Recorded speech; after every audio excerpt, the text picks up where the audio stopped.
Maagang inilunsad ng Social Security System o SSS ang ikalawang tranche ng pension reform program nito upang mabigyan ng dagdag na ayuda ang mga pensioners sa gitna ng tumataas na presyo ng bilihin at epekto ng energy crisis.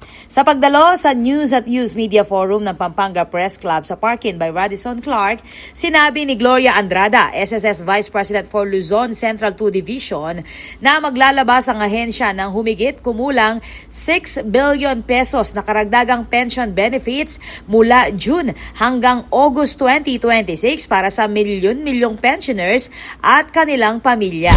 Starting last year, meron po tayong in-implement na pension reform program wherein nagbigay po tayo ng 10% increase sa ating mga retirement and total disability pensioners.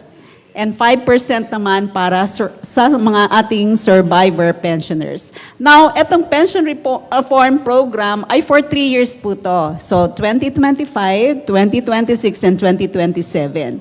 For 2026, so every September, ang implementation po ng increase. However, for this year, pinaaga po yung implementation ng pension increase, another 10% increase for our retirement pensioners as well as yung ating total disability pensioners. And another 5% for our survivorship pensioners.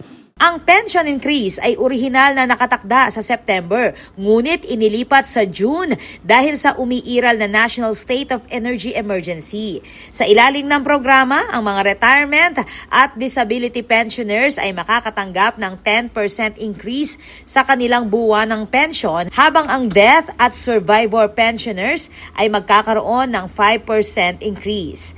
Ang mga pensioners na makakatanggap na ng pensyon hanggang May 31 ay kwalipikadong makatanggap ng dagdag na benepisyo simula June 1. Samantala, ang mga bagong pensioners na ang contingency ay mula June 1 hanggang August 31, 2026 ay makakatanggap ng increased pension simula September 1.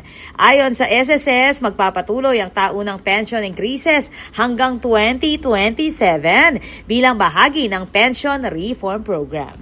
Ako po, Patricia Mamangon para King News Force Pampanga. Balita ang tutuking Balen, susuyo.